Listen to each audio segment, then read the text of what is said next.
The Eco-Warriors of Veterans Green Corps are soldiers returning from Iraq and Afghanistan, strong, capable men who still have a passion for service to country. They are finding a way home through service, making the transition past what they know are the statistical likelihoods that they can fall into depression, suicide, divorce, and homelessness. These veterans are finding their way through environmental service to our nation's public lands. In the deep Colorado forests, they are putting their hands and hearts to conservation work, healing, and making a difference. As one veteran put it, "I'm not a charity case. I'm here to serve." It's a collaboration between the Southwest Conservation Corps and Veterans Green Jobs. You see there's two logos on my shirt here, and out of that serendipitous relationship is a group of guys that were initially commissioned this summer, 8, I like to call them Eco-Warriors, going out into the field and doing trail work for the Forest Service.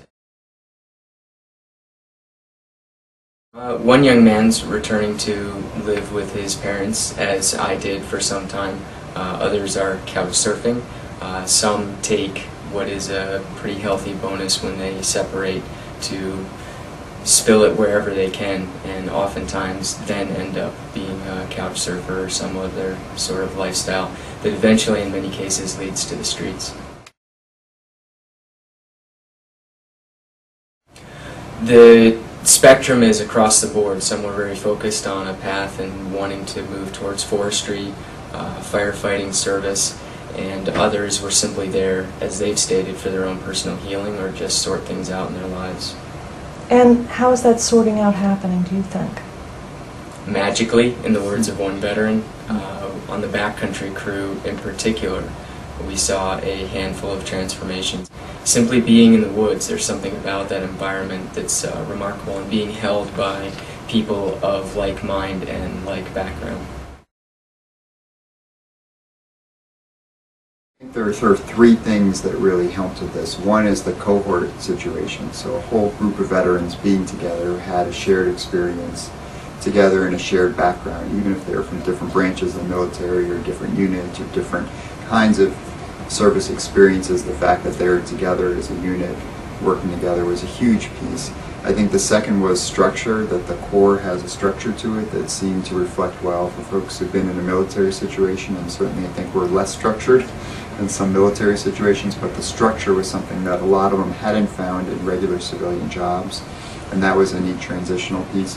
And then I think the third thing of real value was service, and that all of the folks who went into the military were doing service in the military, and they were drawn to the military for a variety of different reasons, but service was an underlying piece of that, and service is a part of ours, so that the adherence to a mission greater than ourselves and greater than many of us in the regular world who go to a job and earn money and come home.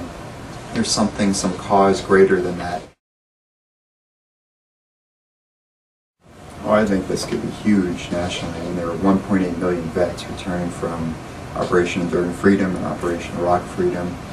That's a lot of young people coming back, and I think our country has a decision to make on what we're going to do with this group of folks coming back. If you think back to Vietnam, we lost 54,000 lives in Vietnam, and Vietnam vets, 60,000 Vietnam vets have died by suicide since then, and have numerous other issues associated with it. And our country now has an opportunity to say we have 1.8 million people coming back from these wars, and what are we going to do, and which direction are we going to go?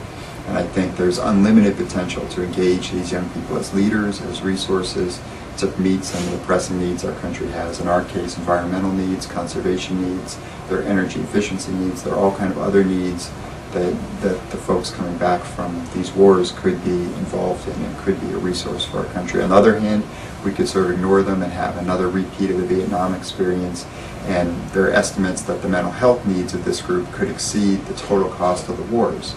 So it's a real turning point for our country, and I think it's a time we should embrace things like what Jason and his crews have been doing.